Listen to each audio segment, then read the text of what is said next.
So I'm going to kick off this Interintellect salon. This is our third salon that we're live streaming on Twitter.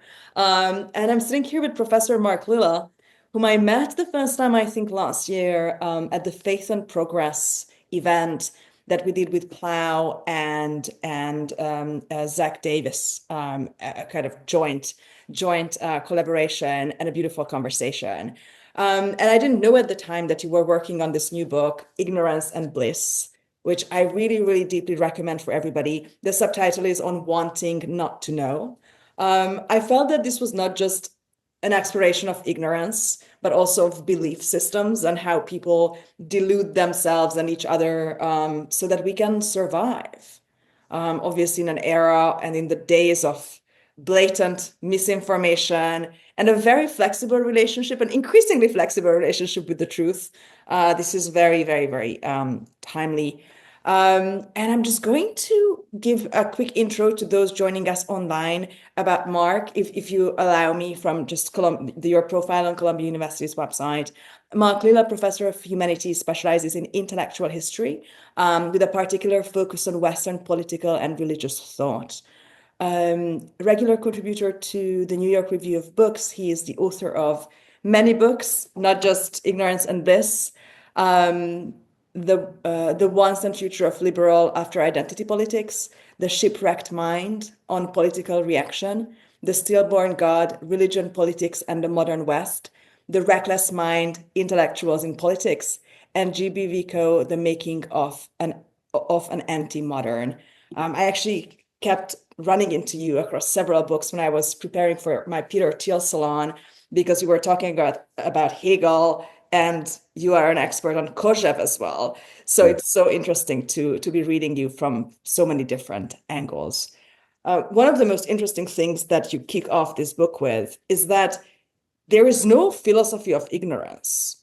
You talk about the great philosophies of knowledge, from Aristotle to modern logicians, and there seems to be ignorance about ignorance. Do you maybe want to kick off just explaining this to us, what you mean by this, and why might this have been the case in philosophy? Yeah, well, I think you probably have to distinguish um, between at least two different periods uh, in thinking about the silence about ignorance. Um, I think that in modern thought, uh, the assumption came to be that human beings, just taking one sentence from Aristotle, that human beings are naturally curious. And so, ever since Bacon and then the French Enlightenment, the notion was that people are naturally ignorant, and but what restrains them is either fear or prejudice or religious belief that there's something in the way, and that if we just got rid of those things, then um, everyone would, want to be a little scientist or something. Uh, I think the uh, in antiquity that on the contrary, people just assumed that people were ignorant, wanted to be ignorant, and that what was the outlier, just not only in terms of human type, but also in ideology, for lack of a better word, um, it really was the person who was curious and posed questions who was the outlier. And so the question was, how do you explain that? And so, Socrates went to trial and was killed because people had strange notions about why he was walking around asking them questions. And what's extraordinary about Plato, looking at him from this point of view, is that even though there's not much explicitly written as a statement in Plato about the will to ignorance, that if you read the Platonic dialogues, Socrates' interlocutors are displaying all of these characteristics, right? And so if you come to the dialogues with this um, uh, lens on, it opens up like a third dimension in the dialogue. So There are different reasons, I think, why we haven't been focused on this. An interesting point you're making about the Platonic dialogues is that not knowing, especially if the debate is taking place in a very public environment, which is how Socrates was conducting his research, can lead to a lot of humiliations. And even if Socrates himself claimed that, oh, this is fine, you're just, the king or the magistrate being proved completely wrong in front of everybody that you want to look up to, this is fine and this is part of the process. And people seem to think otherwise. You bring up this character that I completely forgot about. I studied about this in college, the misologue, and this idea that there are people who hate arguments, Right. live in the era of arguments, right? But yet you claim that, every time you go to a hipster cafe in Brooklyn or a talk in Manhattan, you will run into these people who think that things have already been decided, and even just raising a question is a kind of thought crime. What do you mean by that, and what would Socrates think about our misologues today? Yeah, well, I guess I'm looking in different places. I'm looking in bars and you're looking in cafes in Brooklyn. The example I use is sort Whatever of a poison, you will run into a misologue somewhere who hates yeah, arguments. yeah, yeah. But I was thinking, the kind of I don't know, blue collar bars that when I was young I would go to, and it always seemed that there was some sort of anti-philosopher holding court there. And uh he'd put down his money and the beer would come, and then he would start telling you why everything is a crock, everyone's in it for themselves, it's nothing but power, and so on and so on. And if you engaged in conversation with such a person, you'd see that they have an answer for everything because it's not hard to explain things from moving from high to low.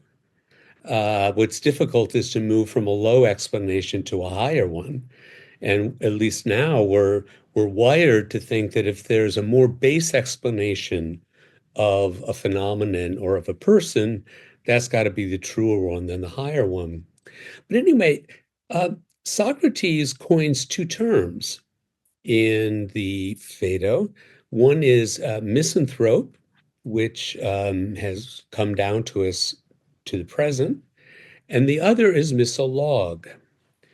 And uh, he begins by saying that misology, which is really a hatred of the human race or sort of giving up on people, comes about because people have bad experiences with individuals. So you date one person, leads to a misunderstanding, you're hurt, you develop a friendship, same thing happens again. And certainly when it comes to love, there are people who, on the one extreme, are eternally hopeful. And your friend will call and say, "Oh, I just met somebody," and they just said that a week ago. And and then there are those who, in their disappointment, shut down and draw the conclusion that no one is trustworthy. And so once they conclude that, based on very little evidence, they need to build a kind of world around it in order to explain how the whole world operates according to whatever principle is governing um, uh, people who are disappointing us.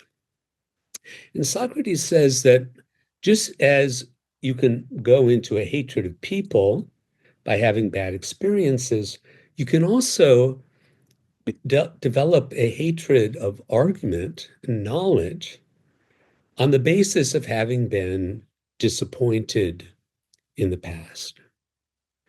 And so, for example, let's say that you hold to a certain view of human biology, and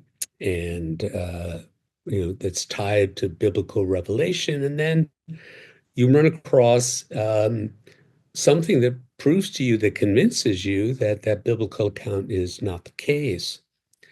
Or contrariwise, that you hear a scientific explanation, for example, that of COVID, and you have doctors telling you, wash everything.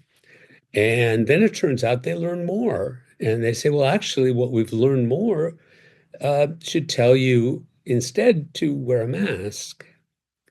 And whereas people who are understand science say, wow, that's progress, those who don't take it as a sign that the whole enterprise is phony.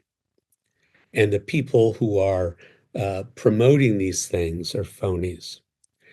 And so Socrates' therapeutic suggestion in both cases is to say that before you engage with things, whether it's people or arguments, you need to have an art of judging them. That is, you need to develop a sense of people and a sense of and what they can do and their limitations, and a sense of what arguments can and can't do. And so for Socrates, that meant being quite skeptical of certain arguments. And then he would not be disappointed if he went in and found out that an argument didn't work, and so on. And so I think that you can find these missilogues all over. I mean, in these working class bars or in the Brooklyn cafes. And the thing is that if they really believed what they said, that it makes no sense to inquire after truth, it makes no sense to engage with people, you would think they would shut up about it. But they don't shut up about it. They actually want you to agree with them. You know, they hate being alone. And so they become proselytizers for this weird doctrine that says you can't know anything or that people are hopeless and they're buttonholing you. So it's a very perverse state of mind to get into. Thank you so much. And I so liked, and you deeply made me think about your note in the book that scientific knowledge, even whatever your level, never really finds you in a blank state, right? It always comes to challenge and override things that you previously thought to be true. That's right. That's right.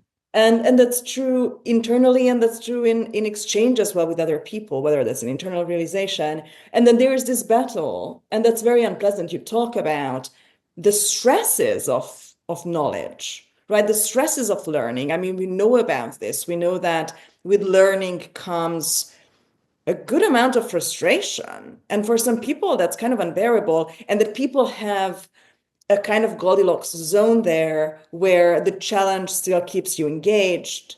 You're not bored, you're not checked out, but it's not so far away from you in level that you check out or you become angry because it's just so like beyond your level.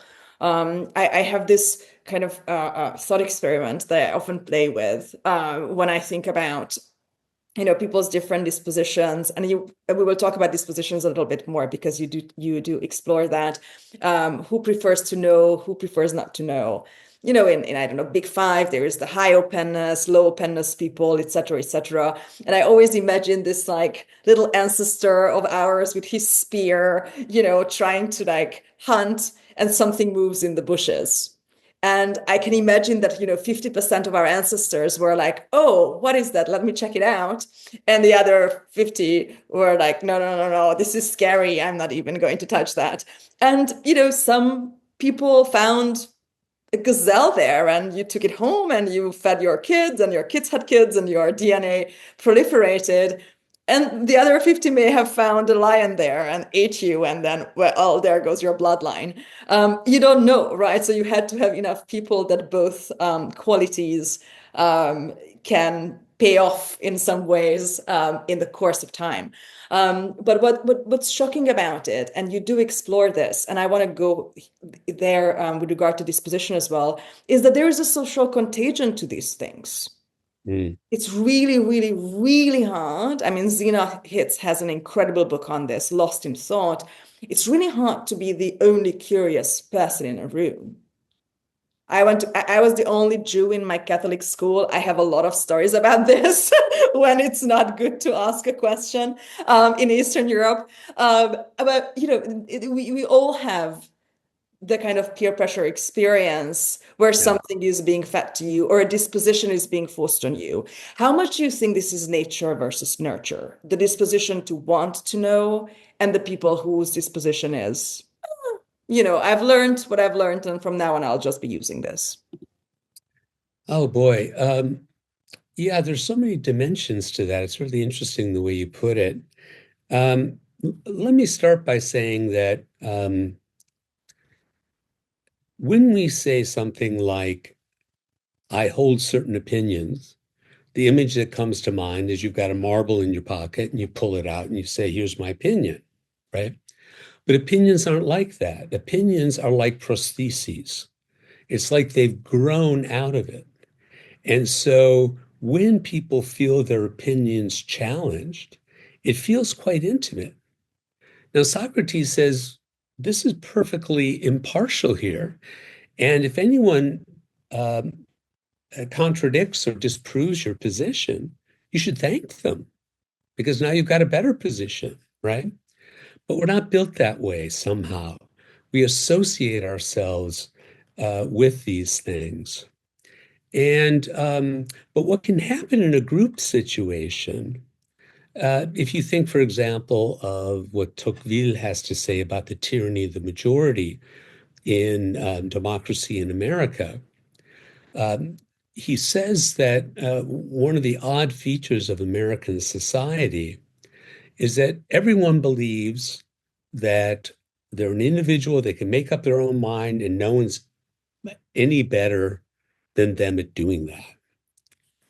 But then when a problem comes along that they don't understand, if they also believe that no one else can understand it, suddenly they face tremendous uncertainty. And so gradually what happens is you end up substituting the majority opinion or taking that as your own, right?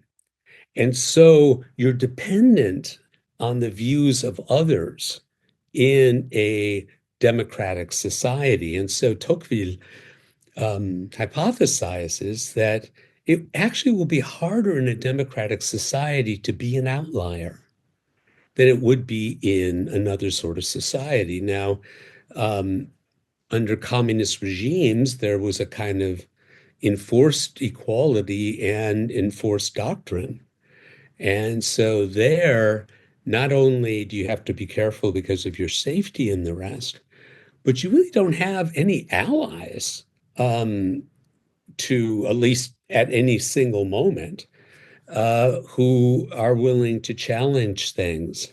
So that's why I remember going to Eastern Europe for the first time in the early 80s. And the power of the friendships among people, the sense of brotherhood and so on. And part of it was that they had a truth community. They had a place where they could search for these things together.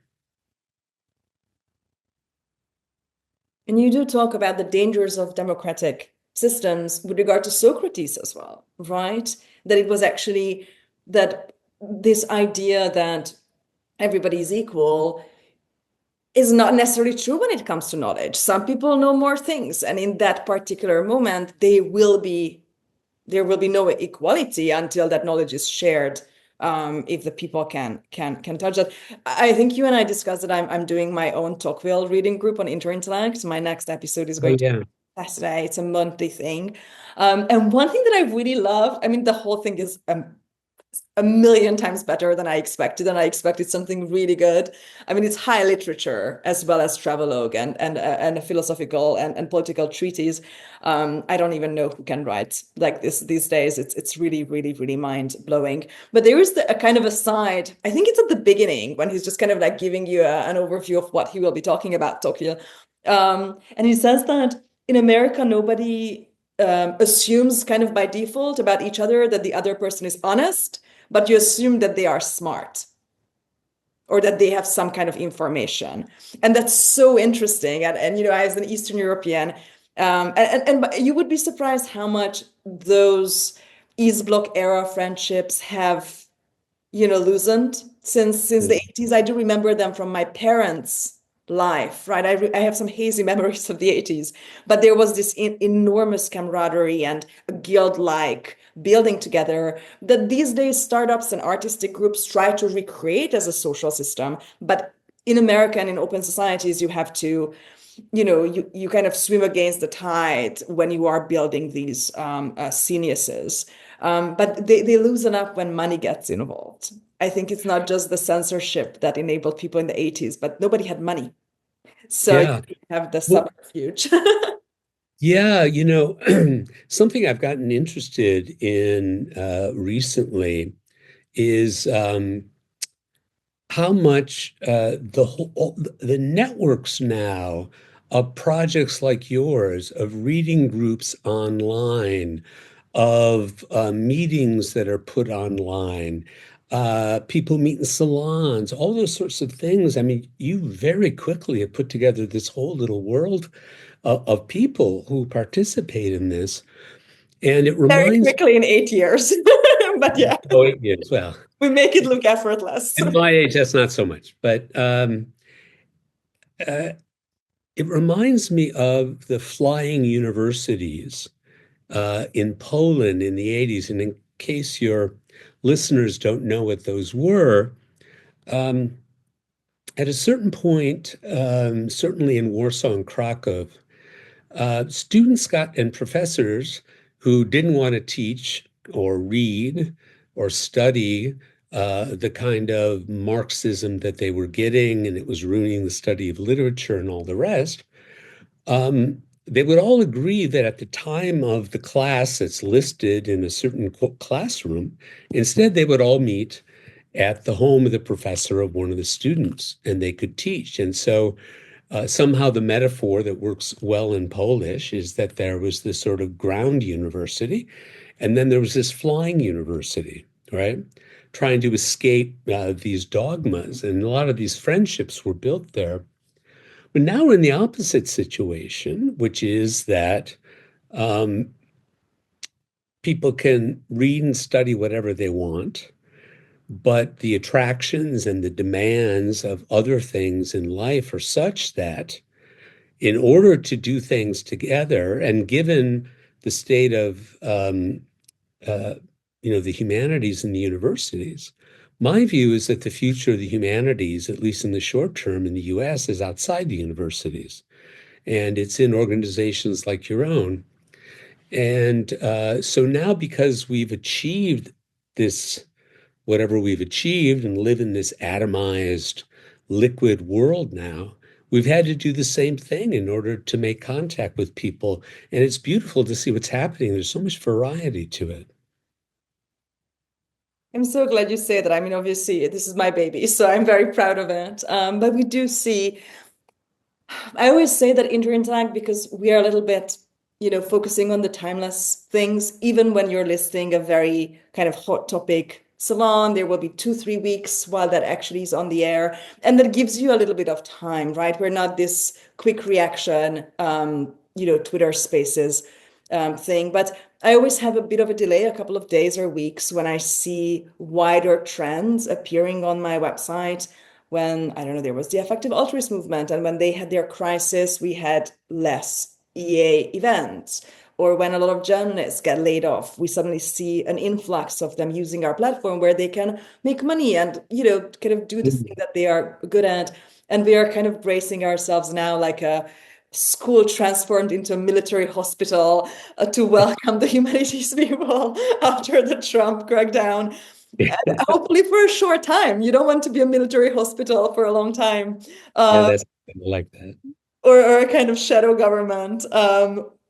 And of course, a lot of the things that I built into Interintellect as a system, its flexibility, the guarantee of making an income on it, come from my own experiences being a political immigrant, some memories that I had, and the family lore of communist Hungary, but also the many things that happened since then, and my immigration, and afterwards Brexit, Trump, COVID, a lot of things happened that call for more flexible spaces for intellectual inquiry.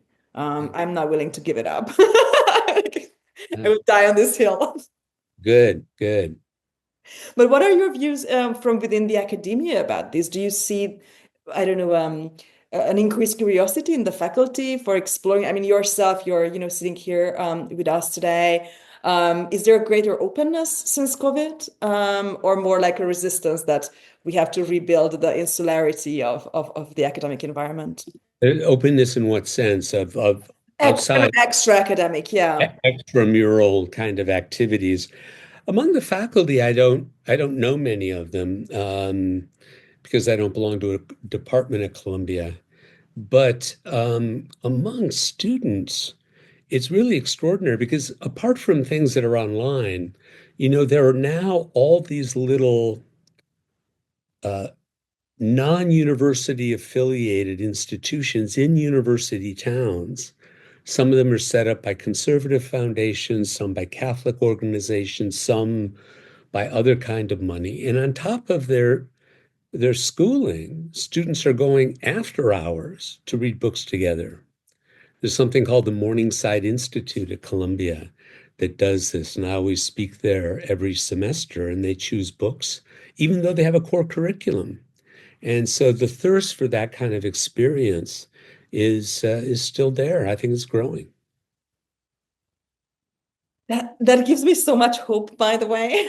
I'm always looking for things to be hopeful about. My podcast is called The Hope Axis for a reason. The Interintellect members and attendees here surely know about it. Before our audience joined in, you mentioned that your book is a quiet book in a world of noise. I'm going to show it once again, just so people can see. This is Mark Lilla's Ignorance and Bliss, which I greatly enjoyed. I read it twice. But you're giving us a kind of panopticon of some of the most important cognitive abilities and resistances to our own abilities that we can employ, that we have been employing from the earliest eras of written memory. I would like to read up a quote from Pascal's Pensée that you quote in the book in the introduction. And then I would ask you to just kind of guide us through these various strategies that you talk about, or various areas of the will to know or the will not to know. And then I will open the floor for questions, if that sounds okay. Good. So you're quoting Pascal's Pensée. And you say, ask yourself if it doesn't capture a feeling that has welled up within you at some point, or if it is an attitude you have observed in others. And there goes the quote. The self wants to be great and sees itself small. It wants to be happy and sees itself wretched. It wants to be perfect and sees itself full of imperfections. It wants to be the object of men's love and esteem, and it sees that its defects deserve only their dislike and contempt. This embarrassment in which it finds itself produces in it the most unrighteous and criminal passion imaginable, for it conceives a mortal hatred against this truth, admonishing it and convincing it of its faults. It wants to annihilate this truth, but unable to destroy it in its essence, it destroys it as far as possible in its own knowledge and in that of others. A warning sign if there ever was one, right? Yes. Yeah, well, I start the book in discussing what I think to be the most intimate psychological roots of the will to ignorance. And there, some of the deep ones are in a sense superficial, and one can get rid of them, right? So we can't, knowing certain things about ourselves or our situation can make us make bad decisions or fail to do something. You don't want to, before soldiers go into battle, you don't want to pass around a little pamphlet about mortality rates among soldiers, right? And you don't always want people to tell you how you look, or does this make me look fat, or anything like that, right? And not knowing that kind of helps us move through the world more easily without self-doubt. At an extreme, if we imagine that everyone had an LED screen across their foreheads, and you could read what they were thinking. And they, of course, could read what you were thinking about them, and then you go down the rabbit hole together.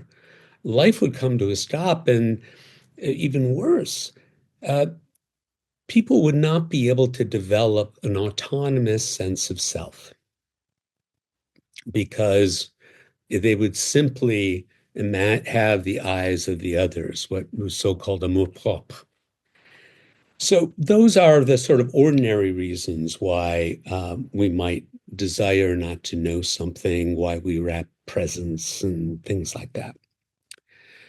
But then on the other hand, there are things that come to us in life that in a sense have no resolution or a difficult resolution. And the question is, are we up to confronting those things or are we not? Now, I start with the hardest case of all, which is the case of Oedipus, who wants to know and wants desperately not to know what his situation is. Not only has he, without knowing, married his mother after having killed his father unknowingly again, but there's a plague in the country, and a seer has told him that he's responsible for it because he's unclean. And, the Sophoclean version of this is just a constant pulling away at the veils as or almost different metaphors. If Oedipus is backing back from this knowledge, and the more he backs up, the more is revealed until there's the final reveal. And when he can't bear that, he plucks out his eyes as if they're to blame and goes to kill his mother wife, and she's already hung herself. So that's the most toxic kind of knowledge one could imagine. But if one um, uh, didn't reach for such an extreme example, there are all sorts of things that put us in this situation of whether or the degree to which we want to be self-knowing creatures, quite apart from knowing anything about the world, and in what sense something called authenticity may be valuable, right? And there are arguments that can be made on different sides about this, but there is something about, call it authenticity, call it autonomy, that requires us to know our limitations, know our blind spots, know our strengths in order to be able to operate in the world as someone who's not dependent on others for all of those opinions. And so this burden is very hard to bear. And so the one hypothesis, big hypothesis I make in the book, which I don't make very explicit, is that I think that one reason that human beings create gods is to get rid of having to deal with self-knowledge themselves. And so they do this weird thing of imagining gods who have the truth about us, but refuse to give it. They make it taboo, which then induces us to want it, right? And so these two sides of our head, I want to know, I don't want to know, we now project half of that up onto the gods. And that puts us in a position of being these Promethean types who are trying to get the knowledge when the problem is just in our own heads, right? And so I think because of that, um, there grows up along with other reasons why it grows up, this desire to hear from the gods. And while at the same time to be pious. And for instance, the Bible is very unclear about this. On the one hand, God says, I'm talking about the Hebrew Bible, you shall see my face. And at other times, he's hiding himself and he won't show his face and says that that would be impious to do. And then there's the humorous example where Moses, at some point in the Sinai story, thinks that he's praised by God, and he thinks that that means he can finally get a look at him. And he says, "Can I see your face?" And God says, "No, but you can see me walking away." And so God walks away and he sees his back, right? Um, but anyway, I think there's a projection out cosmologically almost of this problem. And then we project out in other ways. We project a kind of innocence on children that we think we need to recover because the burden of knowledge of ourselves and of the world is too difficult to bear. There are mystical ideas of finding alternative knowledges, as they say in the academy. And then there is the lure of cultural nostalgia, that when the present, the truth about the present is difficult to bear and a people doesn't know what to do, the idea that going backwards will cure everything comes to mind. And that can be exploited politically. And so these are just some of the, I call the book a ramble. It's not comprehensive, but these are some of the different ways in which the problem that begins in our heads manifests itself in what we do individually, socially, and historically.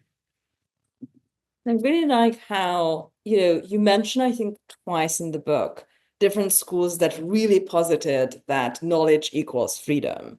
First, you talk about the Enlightenment idea, where to have a full-blown citizen, a full-blown individual, there has to be knowledge. But you also seem to challenge, although there you seem to be more forgiving, Freud's idea that a person who has kind of processed themselves and got over themselves and knows themselves will be able to live an autonomous life. And of course, both freedom and autonomy are keywords when it comes to how we imagine the individual today. And then you go and talk about Oedipus and other, like Friedrich Schiller's The Veil of Isis, other stories where knowledge is terrible. I mean, you're only drawing from the Western tradition, but this is there in Indian myths, this is there in ancient Chinese myths. Almost, it's kind of interesting how every mythology has a knowledge section where somebody is told, don't do that, and you nevertheless go and do it. And so it's really, really interesting to me how almost until you've opened the box, you don't know what the effect of it will be, and you have to have this leap of faith almost, or how much do you want it? And then you really beautifully go into an exploration of uncertainty and the total unbearable qualities of uncertainty and the very intricate ways. I mean, Robert Trivers has this amazing book called The Folly of Fools about the evolutionary benefits of self-delusion, without which we would all just probably blow our brains out very quickly. Do you want to talk a little bit to us about uncertainty and whether, since you finished the book and all these things keep blowing up today, online and offline, have you changed your mind about anything since then? I'm uncertain.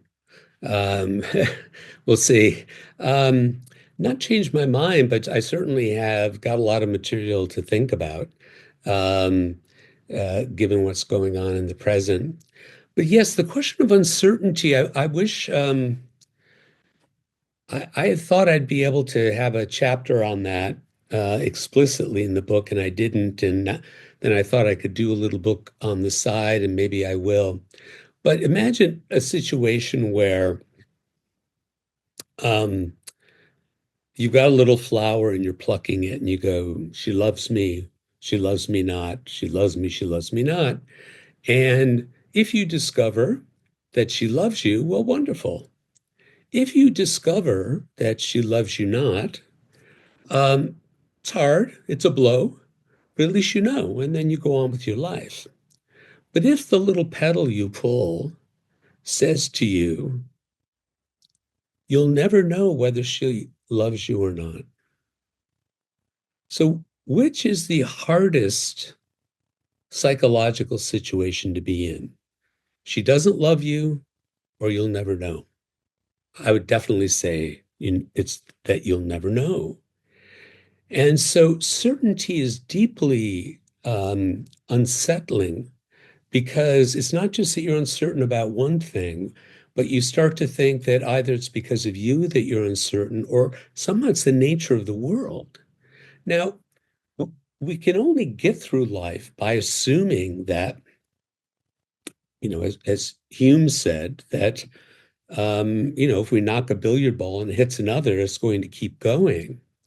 Or as Kant's old adversary, Hamann, who's one of my favorite anti-philosophers to read, said, it takes an infinite amount of faith to open an egg because you've always gotten yolks and whites or a chicken. But who's to say that it might not be some python or something that comes out? And so we always live in this uncertainty. We live with a kind of faith that things will roll along. But look at our situation today. In older societies, and I'm thinking here of the work of Zygmunt Bauman, which I think is hugely important for the present. Imagine you're in an archaic society where institutions don't change from generation to generation. And then imagine slightly more modern society where throughout your life you can imagine one institution changing. Let's say the nature of the government or the official religion of the state changes, but everything else goes along. But then progressively, as human beings become freer, as human interaction becomes complex and we're making decisions in a kind of game theoretical way. And you have rapid changes in economics and technology and people's beliefs about themselves. So Luther was able to say, here I stand, I can do no other. We can't say that. Here I surf and I have no choice. Because the waves keep coming at me, and you never know whether, taken to an extreme, how can you be sure that your parents are always going to are always going to love you? Maybe something will change. You save for your future, but maybe you're going to die. Now, these are all uncertainties of life, but now they become present. And my own view is that one of the explanations of the turn towards conspiracies and the rise in defenses, people's defenses against knowing, is that we're all in a situation now of such uncertainty that we're trying to hold on to anything to stay afloat. So, for instance, ordinary people, I myself, but I have a little bit of knowledge about sciences, but people don't know how the sciences work or who's reliable when it comes to understanding vaccines. And they hear different people arguing. They don't know the art of choosing among people who might be reliable. And so you can understand that they will say, I'll just hold on to this position and defend it because at least I'm standing in one place. So uncertainty is uh, I think, can be far more troubling and hurtful than unwelcome knowledge. I wholeheartedly agree. And yet you show this other side of it, right? When I mean, the Lothario story in Don Quixote, where you do have certainty. I mean, as much certainty as you can have, which is that you have the wife and she seems to love you and she's there. And then you can just like poke this situation until Yeah, it falls apart. yeah, yeah. So even when you are given the certainty by the gods, there's this little devil on our shoulders that is Yeah, never. that's right. And that's why one of the arts of living with other people is knowing when not to ask, right? And being willing to live in uncertainty. I don't want to know anything about your former boyfriends. That's a wise position to have. But there's something in us that wants to rebel against not, you know, we want that apple of knowledge on the tree. It becomes this kind of sick obsession.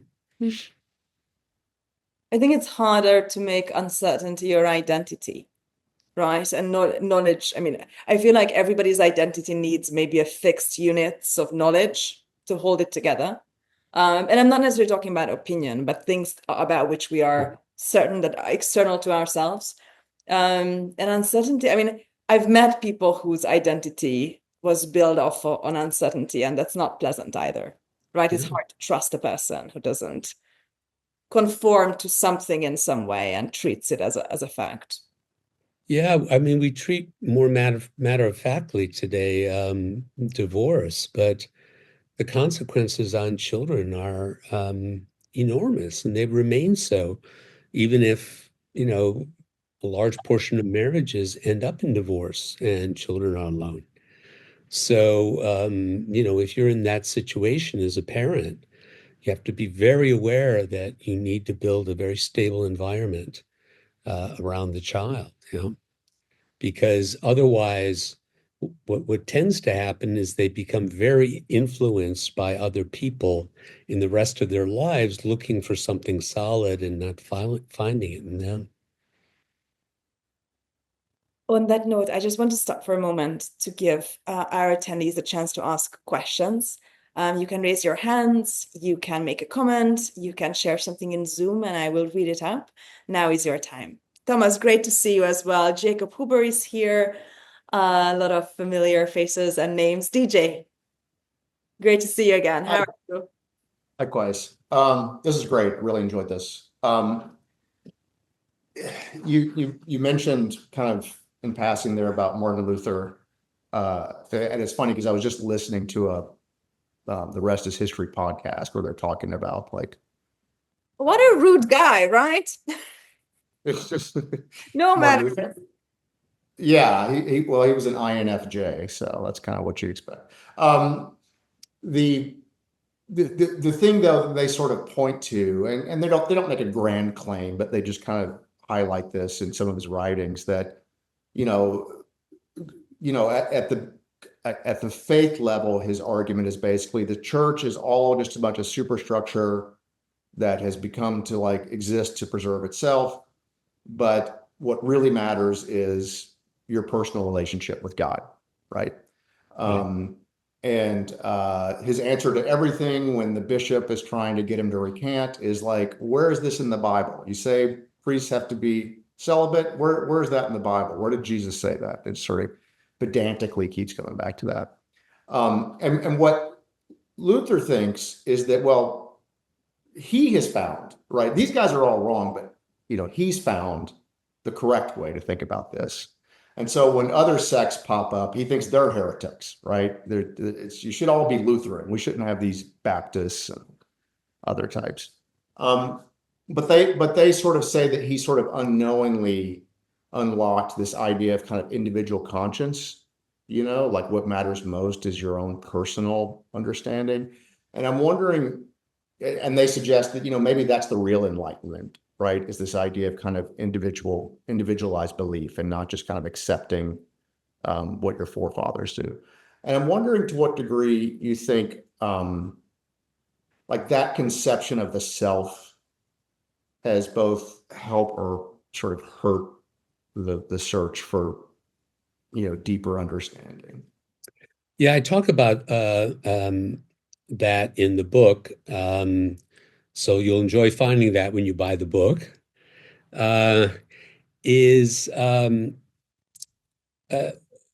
the damage St. Paul did in speaking both in Corinthians about um, the wise becoming fools and the fools becoming the wise ones on the one hand, and on the other in Galatians, where he talks about the fact that we have a knowledge that no one else has as believers, right?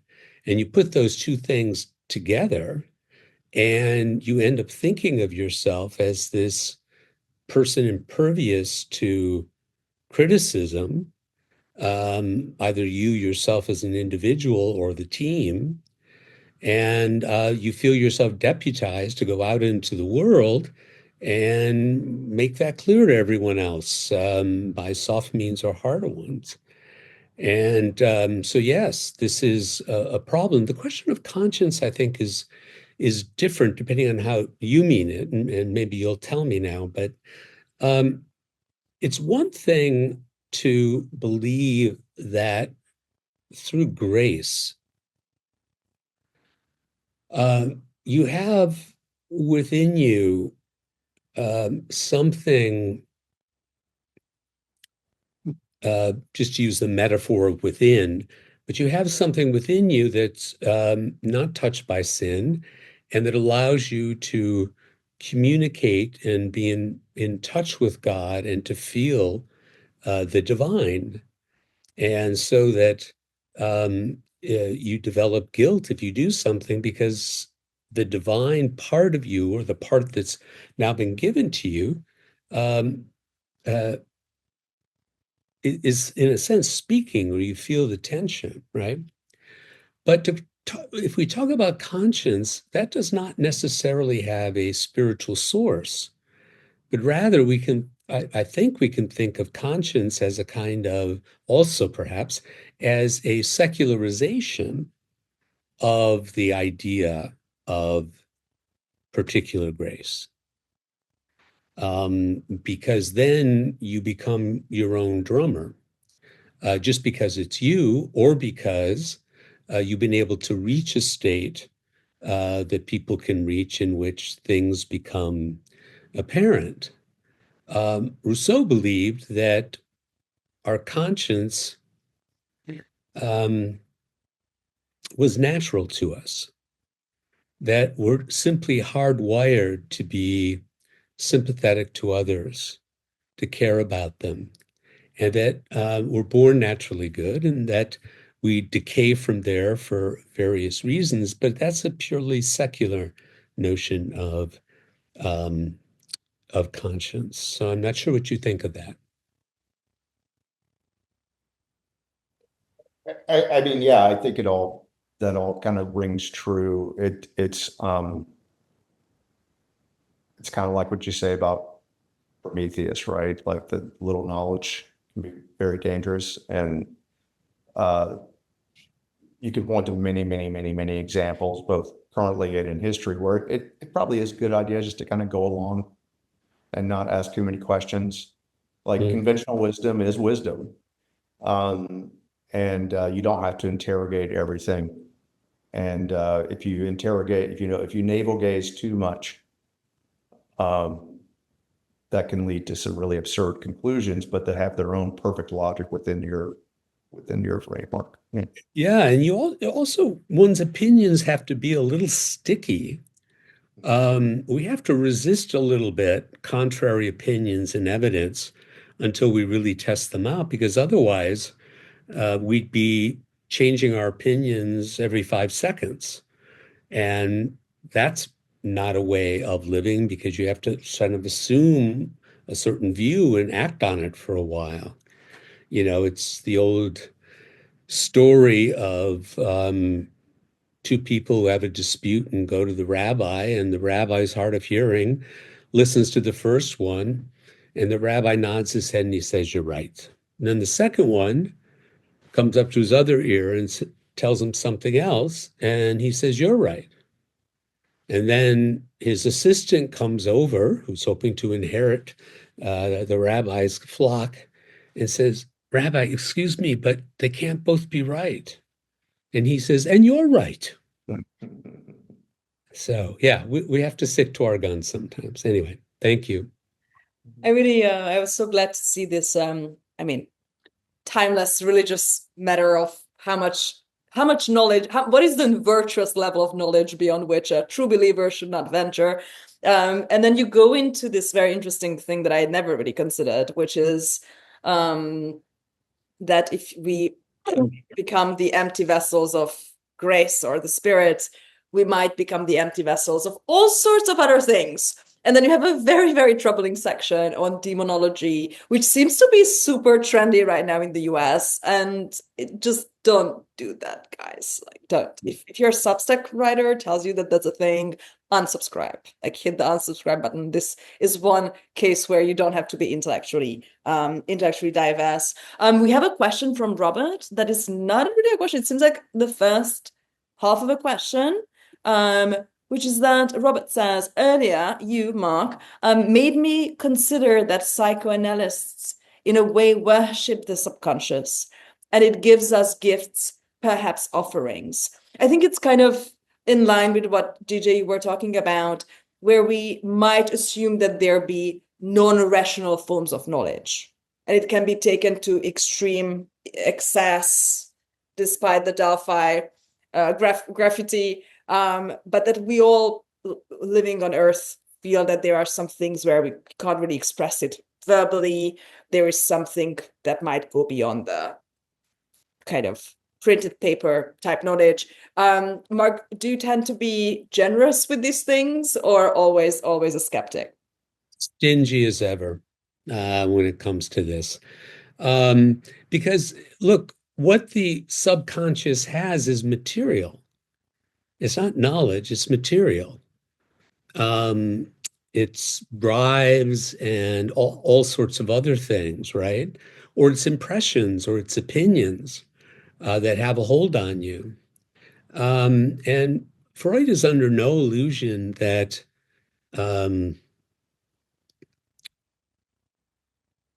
he's under no illusion that we can or should empty the unconscious so that we confront everything. No one can do that. To live in society, we need repression. And he hopes that repressed energy will be channeled into civilization and art and all the rest. So knowledge is knowledge. I mean, it's either something is the case or it is not the case. And either it is the case, then we can show that, or it isn't. But on the other hand, I have to say that there are things that we intuit, that we feel. There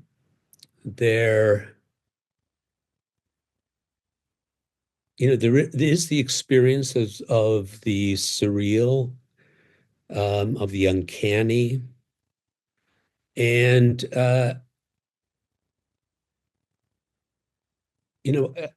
I think we have to be open to that. I mean, a life without being open to that, I find hard to imagine being a very fulfilling one.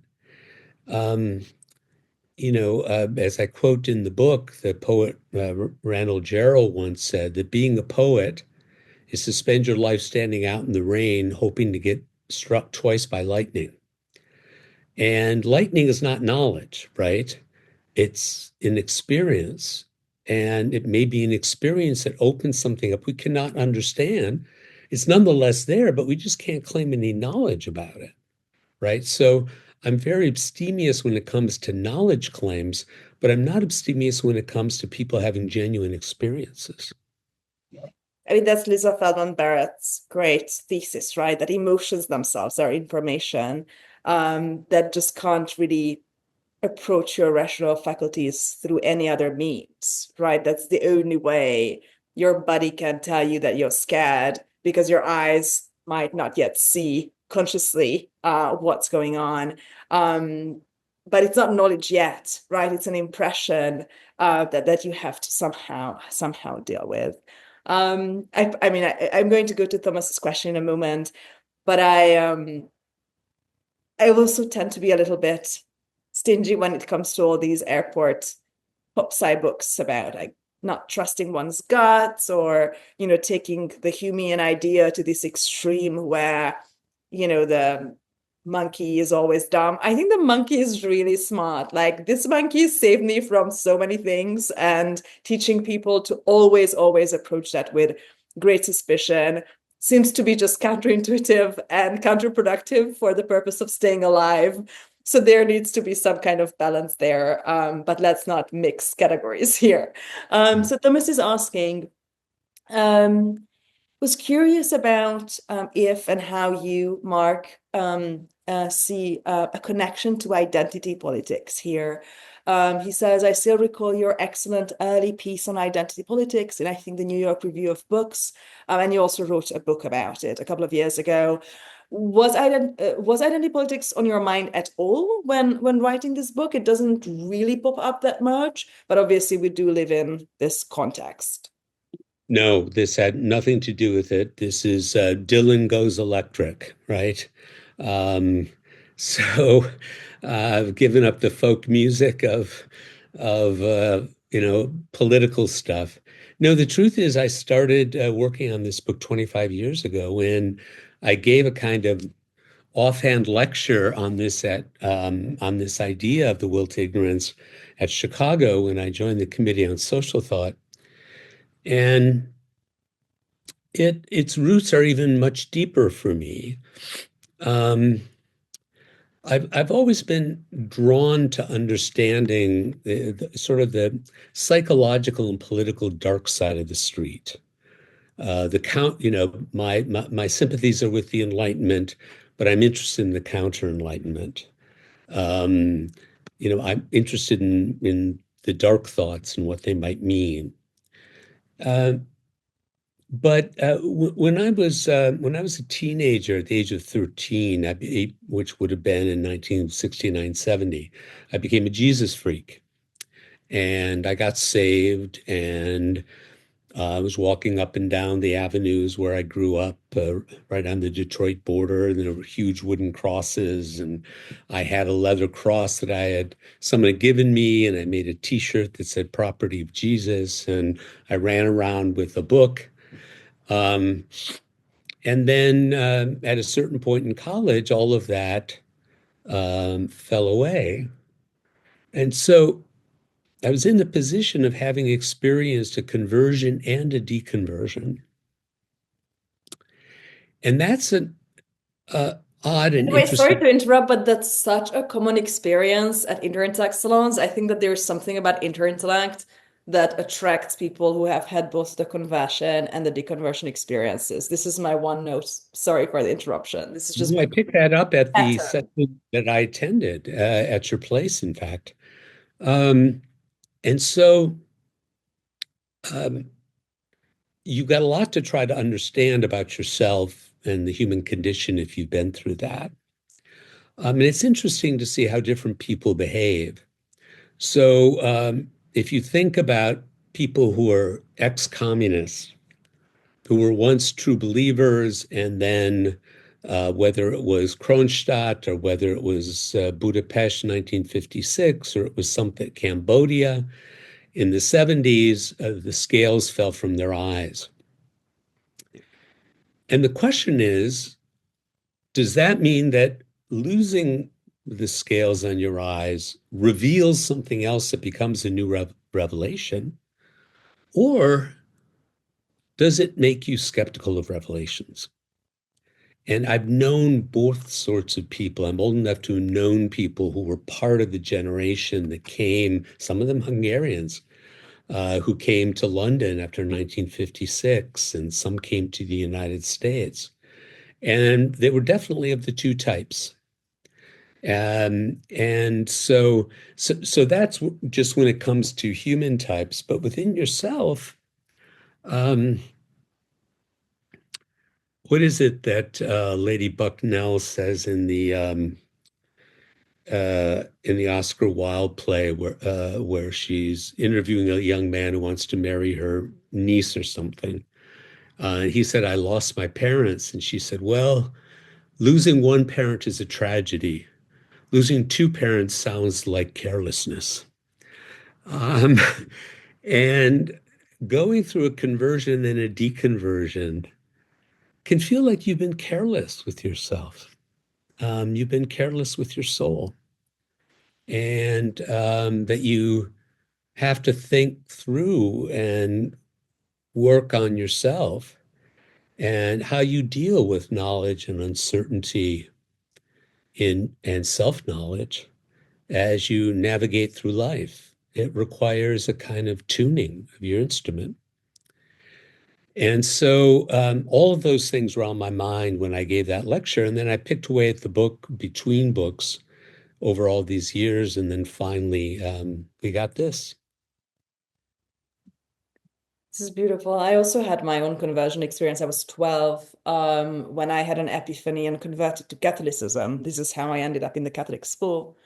And I often say that the reason why it made me convert to Catholicism is because it happened to me in a Catholic church. If it had happened to me in a mosque, I would have converted to Islam.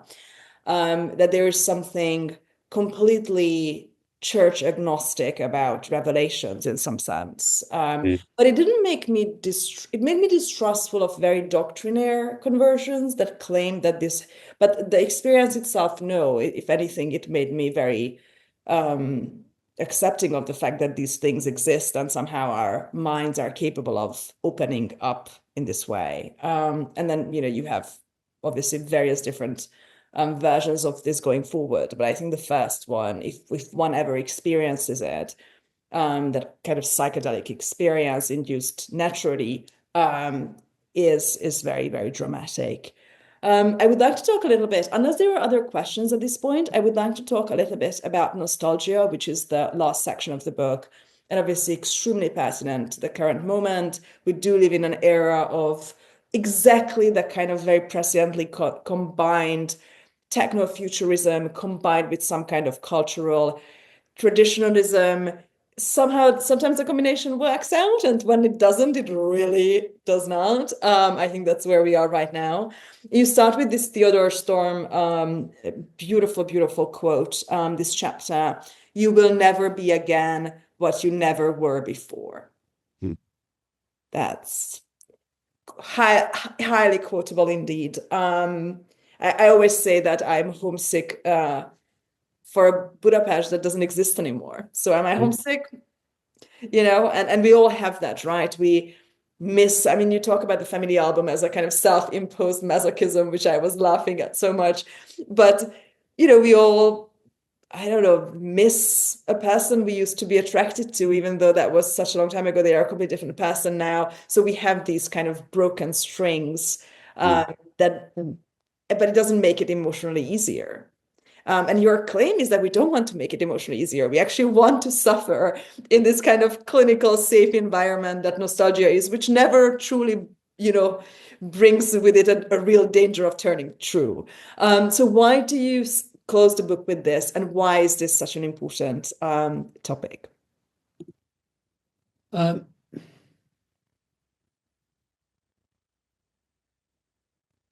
I just had a thought from what you said. This is interesting. That is the combination of techno-futurism with nostalgia. Now, and this is something I don't talk about in the book, but I've been thinking about since.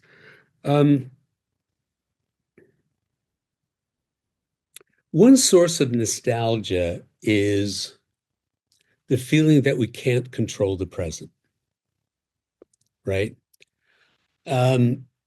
Now, ever since, the modern turn, the sciences and human consciousness in the modern period, we've been taught that something which is the case, which is that we're now equipped to control our destinies and control our fates much more than in the past. The bad side of that is that we're less and less capable of accepting fate. which I do talk about a little bit in the book, that that some things just happen and that we can't control. And so what's interesting, what may be a connection, which just came to mind, is that on the one, is that the technofuturism and the nostalgia may come out of the same source, which is this desire to control that we don't have.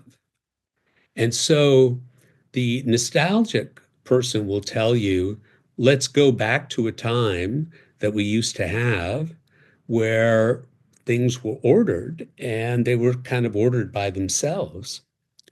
Or let's move to a future state where it will be easier to control things because all the Musks will be doing this for us. And coming to the point of making your peace with uncertainty is giving up some control. And so if you're unhappy with the present, you have no choice but to confront the present as it is, which doesn't mean you can't be inspired by examples and analogies from the past that will help you, or some kind of utopian thinking about the future that might alert you to a genuine, real possibility that hadn't occurred to you about the present. But you do quote somebody in the book, and now I'm not going to find it. There's a quote where there's only yesterday and tomorrow and no present. I think it's a literary quote. no, it's Alice in Wonderland. Yeah. Oh, Alice in Wonderland, literary quote. There you go. Yeah, okay. Yeah, Exactly this. jam yesterday and jam Oh, I tomorrow. found, and now I found it. Now I said I won't find it. I found it. The rule is jam tomorrow and jam yesterday, but never today. That's how it is. You're absolutely right.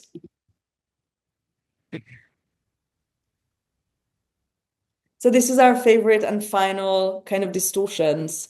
Do you think that there is a nostalgic disposition? Is that also a kind of elected kind of habitus that people have? Because kind of visually, if you walk down, I mean, I'm on the Upper West Side. If I walk down the street, I will see which young people dress in a kind of nostalgic, self-referential way, et cetera, et cetera. But I don't know how deep that goes. Yeah, it's a good question.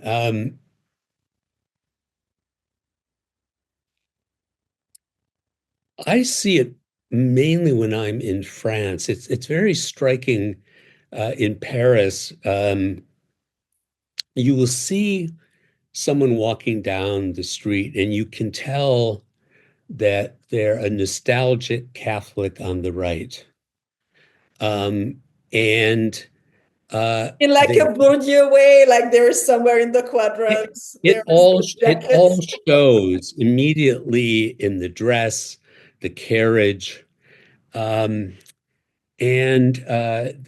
there's even a term for them, a slang term, tala, and it's ceux qui vont à la messe, those who go to mass. And so I think there's some people who temperamentally are like that. Nietzsche mentions this type in his essay on the uses and disadvantages of history for life, where he says there's an antiquarian personality who is more possessed by the old furniture he has than he possesses that furniture. Something like that, better put, but that he's possessed by the furniture from the past and is not himself. And I think there are some people like that. And sometimes it's great to be in their company. Sometimes they're just really happy readers of Chesterton, and they kind of Great wine. Yeah, like wine, and they roll along like Mr. Pickwick's, and everything's okay. It's a kind of self-protection, self-preservation. That's how I say it. Yeah, I mean, as a quadruple immigrant, By now, I have a lot of thoughts on that, what you keep and how you manage your own nostalgia. What I found personally, and this is a really interesting realization that I really only made quite recently about my own life, is that I think if you're a real immigrant, like you're in exile in a very Zweigian way, you have to suppress a lot of that nostalgia. I mean, if you don't want to end up like Zweig yourself. And so what I find in myself is I greatly suppress it. I mean, I'm a technologist. I build for the future. I think a lot about the future. I curate the past for the future. And so I fall in love in the nostalgia of other people, Mm, mm. with other nostalgias that I had nothing to do with. That's interesting. It's you kind of outsource. I think a lot of emigres outsource their nostalgia to other people who have no reason whatsoever to be nostalgic, by Yeah. the way, because they live where they were born and their mom is there and everything, it's just a kind of interesting kind of bipolarity of the emigre life. We have a couple of minutes left, and before we wrap up, we had Jennifer Banks recently who wrote this incredibly beautiful book called Natality, about the lacking philosophy of birth. She kind of extrapolates from Hannah Arendt. Mm. There we have so much philosophy of death. Where is the philosophy of birth? And we concluded that salon with a couple of suggestions or takeaway homework. Do you have any notions about that for how to develop a better philosophy of ignorance? It feels like we need it. I understand that you right at the start at the book you pay beautiful homage to literature and how fiction is basically the format, and of course great thriller TV series, right, where we are able to deal with our ignorance about ourselves, about others, from The Idiot, I mean, beautiful title, to Memento, great movie. There are countless ways of dealing with it. If somebody wants to deal and understand ignorance in a nonfiction way, other than your beautiful book, where should we look? How should we develop those skills? Mm.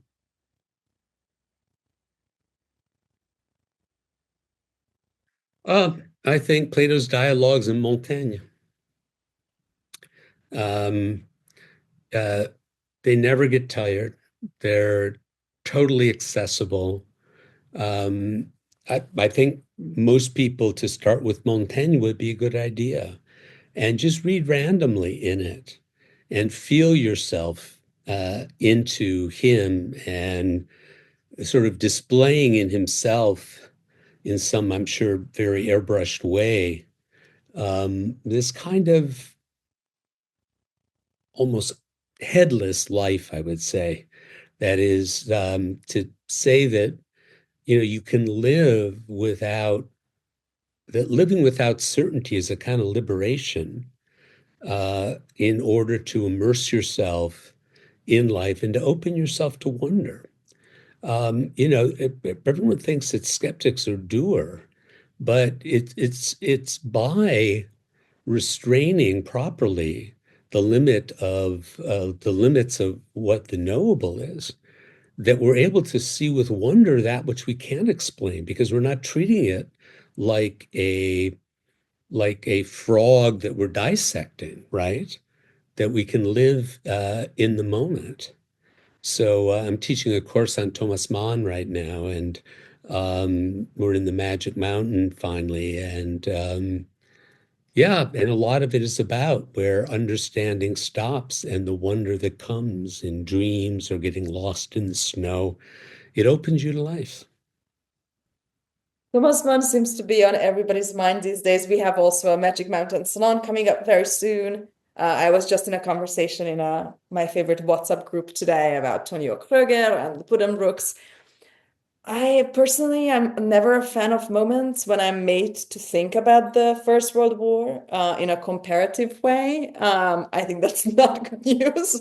I always prefer that to not be, it's not something that you want to be reminded of. But man, and the diaries as well remain a must read. And I mean, he makes your family seem normal. There's also this other element to it. Yeah, if you read a biography, certainly, yeah. I mean, certainly. but just the diaries as well. If you think your family is weird, read Thomas Mann or About Thomas Mann, and your family will seem really chill. It's a really good read before Christmas and Thanksgiving. Mark Lilla, thank you so much for spending your time with us. I know you were under the weather, so I greatly appreciate that you spoke to us with your voice. Always a pleasure listening, and people go and read the new book. I read it twice and I greatly enjoyed it. And it's not as quiet as it seems. It has an edge. Go and find it. Yeah. All right. Yeah, Thank you so much. I really appreciate it. This is just a terrific conversation. Thank you for it. Thank you for being here with us. See you soon. Thank you, Bye-bye. guys.